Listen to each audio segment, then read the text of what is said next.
Misty watched Ash work on adjusting the seat a bit before her curiosity got her. Ash, I already had the front set up, so you'd be getting the back anyway," she commented, hopping on. "So, why call dibs? Figured there'd be a hell of a view from it." He got on and they took off as soon as Meowth and Pikachu joined them. "What do you mean?" She looked back to see that he was looking right at her. And since she was leaning forward a bit, that gave him an optimal view of her rear. He looked up and they made eye contact. "I was right," she blushed brightly at that, but it didn't stop her from upping the ante a bit. "Oh," leaning back far enough for him to look over her shoulder, she slowly unzipped her top almost all the way, giving him a full view of the valley between her breasts, along with a teasing hint of areola. "Sure, that's the only view you like?" She smirked as the first few drops of rain landed on her breasts, running down into her valley. This time it was his turn to blush again. "You make a compelling argument. KRA boom, asterisk, we better pick up the pace." That sounded close. Ash, looking up to see the rain gradually coming down faster. "Really close. It's right over, yeek," she yelled when the main body of the storm reached them, dousing all four in a veritable wall of water. "That's cold." Thankfully, she managed to point them to the cave. They agreed to worry about the bike later and ran in. The cave itself wasn't very big, but it was dry and had enough room to set up a somewhat comfortable two-person camp. "That was close," Ash muttered, shaking the excess water out of his hair. "Or maybe not, I'm soaked. Wow, talk about a gully washer." Pikachu squinted out into the deluge. Meowth frowned. "I believe we're going to be here a while." It took a few minutes, but they were able to scrounge up enough twigs and straw on the cave floor to get a campfire going. "May as well get comfortable." Ash took his jacket off and pulled the wet shirt out of the pack, setting them nearby to dry. "Now I'm glad Mom had me get a waterproof bag." He looked relieved as he pulled out a canteen and pack of freeze-dried food. "Stuff's not great, but it's something." His voice faded when he saw Misty, her back to him, pull her top off and adjust her suspender straps.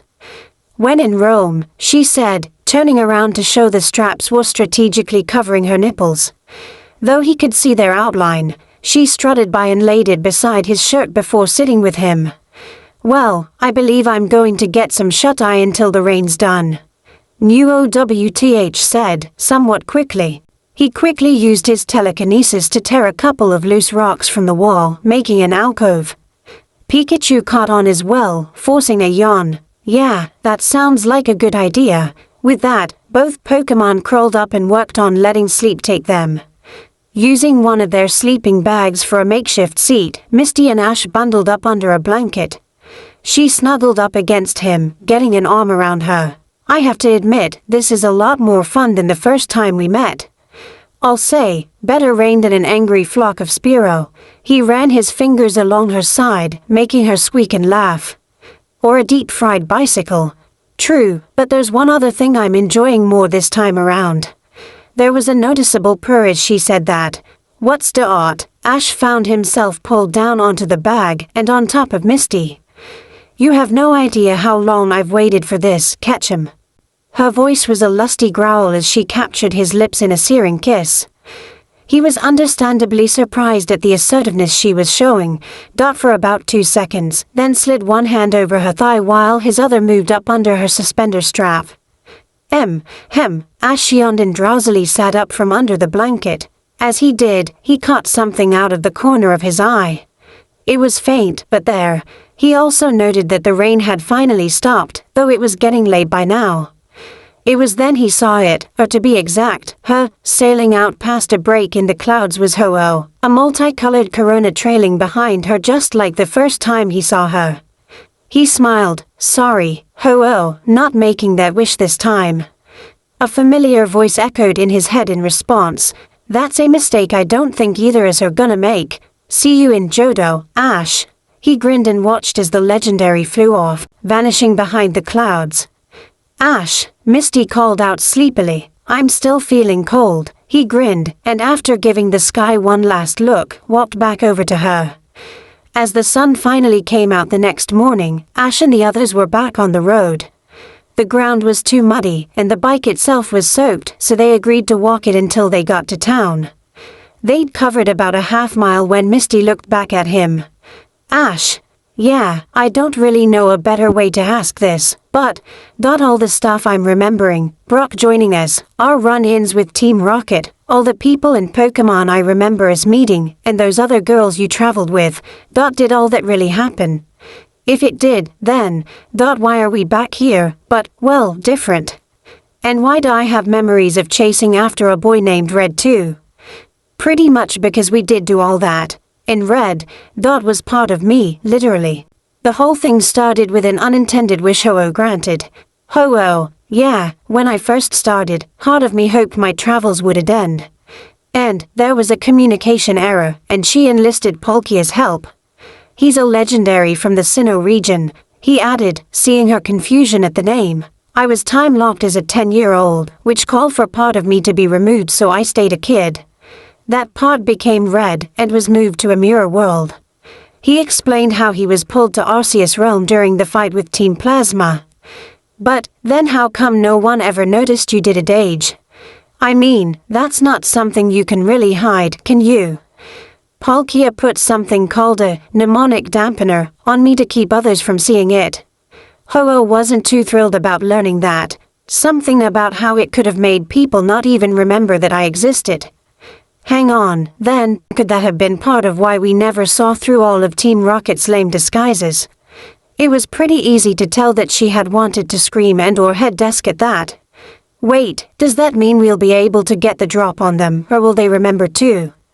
That remains to be seen, NewOWTH commented. Arceus didn't specify entirely on how things would be changed when the two worlds meshed together. Oh, hey, almost forget, Misty, you don't remember Mewtwo by any chance, do you? She scratched her head. I'm not really sure. I mean, I remember hearing rumors about a legendary name that in Red's world, but... Here, I believe this'll help. Newot's eyes glowed as he undid the memory wipe. Misty blinked and shook her head. Wah, Mewtwo. She looked at him. When? How? It's NewOWTH for now, but yes. Arceus asked me to come along to assist Ash in carrying on his aura training. Then he offered to help bring back a friend I'd lost a long time ago. Oh, she responded, should I be worried that I'm taking this a lot better than I think I should? It probably hasn't sunk in fully yet. Wait, it just occurred to me. Pikachu spoke up. Does that mean we have to deal with another Mewtwo on New Island? After translating for Misty, NewOWTH grinned slightly. If so, then I'm looking oddly forward to giving my little brother an early wake-up call. It wasn't long before the multi-story buildings of Viridian City came into view.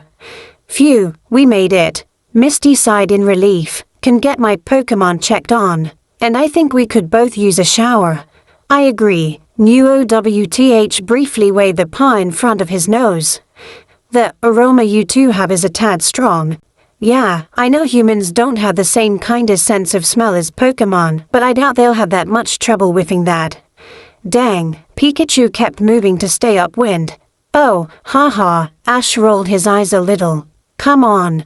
Ash, how are you able to understand Pikachu anyway? She asked. Meow, I mean, NewOWTH can talk like us, but... Well, it's kind of one of the effects from my aura training and how close I am with the Pokémon I had. I remember, while traveling with May and her brother, a Lucario who could use it to communicate. I might be able to talk to yours, but not sure at the moment. What the heck's aura? Only really know what I've learned so far. I can dent a steel plate at best, but it hurts like hell. Think I broke a finger first time I tried it. By the time he was done explaining, they'd arrived at the Pokémon Center. And from the looks of things, they weren't the only one. There were at least half a dozen other trainers in the front lobby, and a lot of them were talking about Officer Jenny's warning about the Pokémon poachers. Isn't this where you first encountered those 3 members of Team Rocket? Newot's voice echoed in Ash's head. Yeah, was the first time I ever heard of Team Rocket as well. This time, though, we're gonna be ready for them, he responded while helping Misty lock the bike up. A couple of the female trainers there blushed when they saw Ash in just his jacket, but backed off when Misty wrapped her arms around him and glared. Once that was done, they headed to the counter. "Welcome to the Viridian City Poke Center," Nurse Joy chirped. "What can I do for you?" "Misty, while you do this, I'm gonna let my mom know I'm here." Ash gestured to the nearby phone. "Okay." Misty watched him head over it before Pikachu tapped her arm. Pikachu Pika Pie, Pikachu and I are going to see what they have in the cafeteria."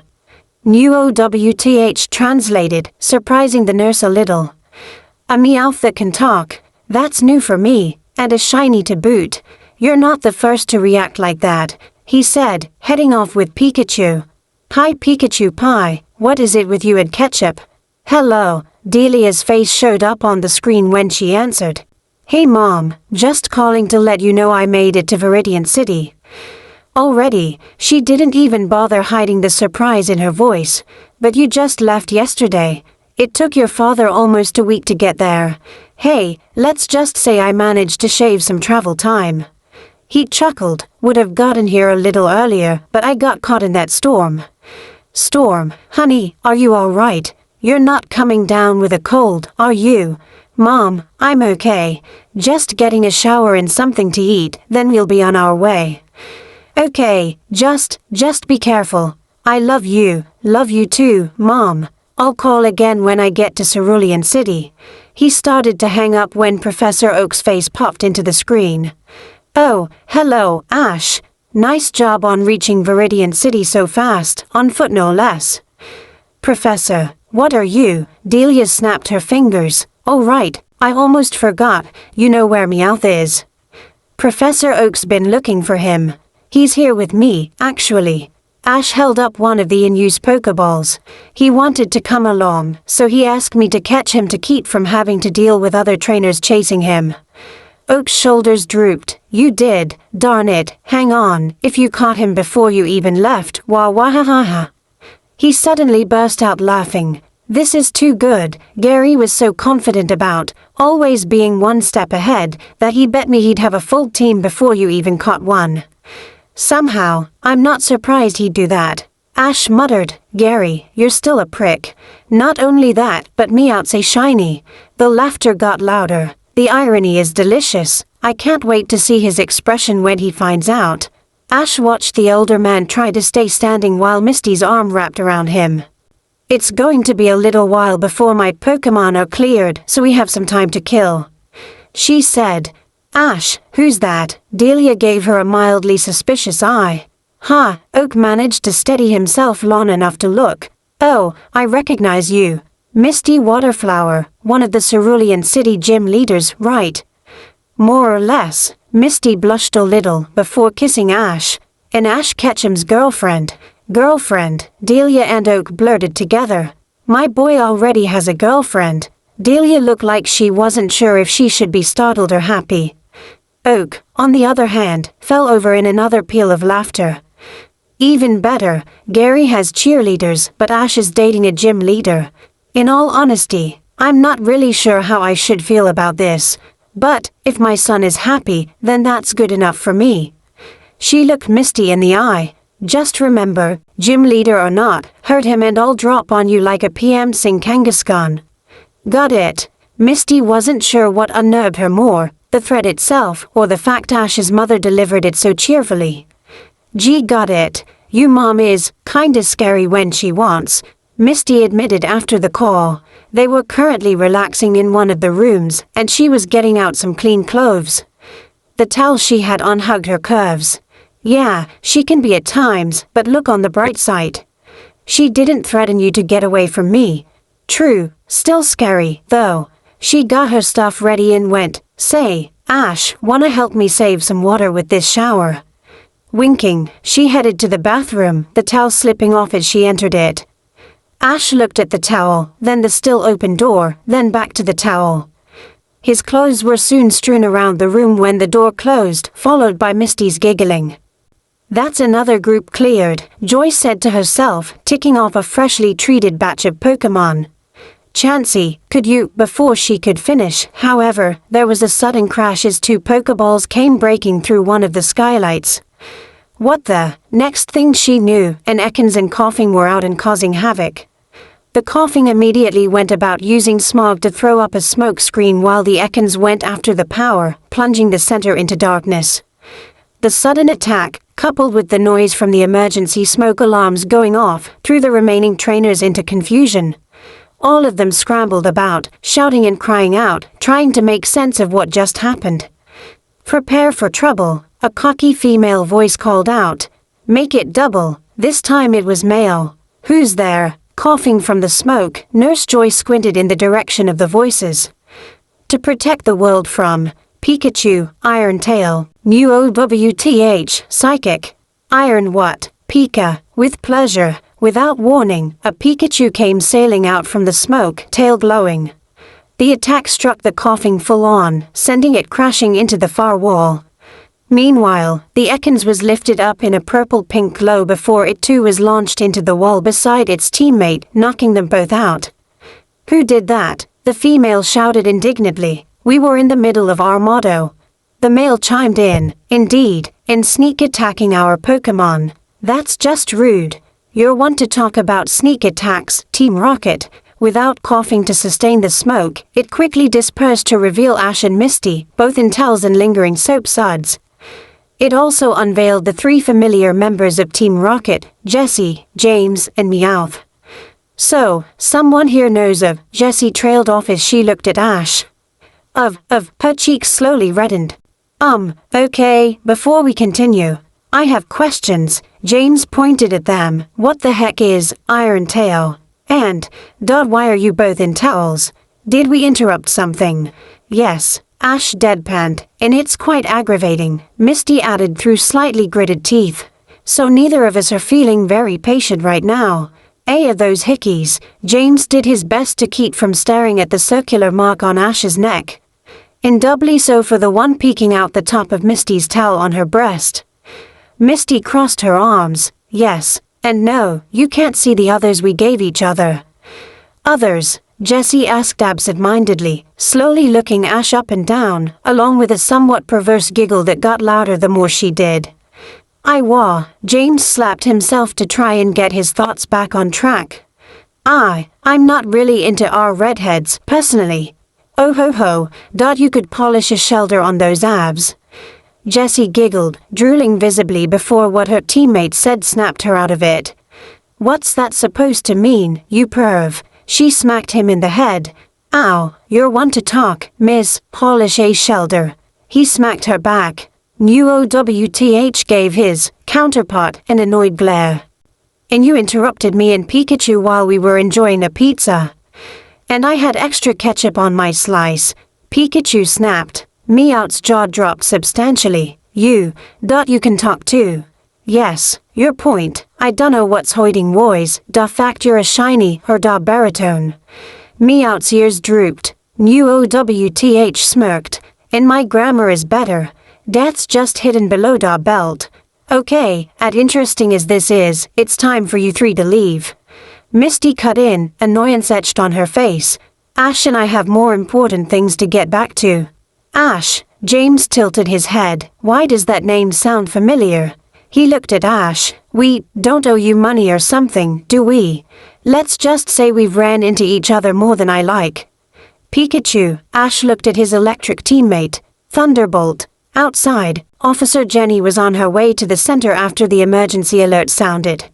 She was worried that the poachers had gotten their hands on some of the Pokémon when the center came into view and a massive bolt of electricity shot from the side of the building. Along with 3 flailing figures being sent flying, Team Rocket's blasting off FFFFFF. Stopping her motorcycle, she sat there, watching them fly off. Well, whoever's Pokémon did that, gotta give them props. Ruff, the Growlithe in her sidecar barked in agreement. Sorry about that," Ash gestured to the large hole the attack had put in the structure. Pieces of loose mortar and framing dropped in from it. Nurse Joy just waved it off. "Nothing that can't be patched up. What matters is no one was hurt. More or less." "Okay, now that that's out of the way," Misty grabbed Ash's hand and started back to the room. "You have unfinished business to take care of, Ketchum." As she dragged him off, UOWTH smirked. At least we know things won't be boring. Just remember to leave some hot water for the others, Joy called out teasingly before they disappeared around the corner. Okay, so we're agreed. That ain't a run-of-the-mill Pikachu, Meowth said while the three of them were still airborne. Yeah, but I still have this suspicion we've run into those trainers before. James replied, rubbing his chin in thought. That electricity felt oddly familiar. Who cares about the electricity? Right now I'm more worried about what we're going to land on. Jessie cried out, now that she'd snapped out of her hunk vision.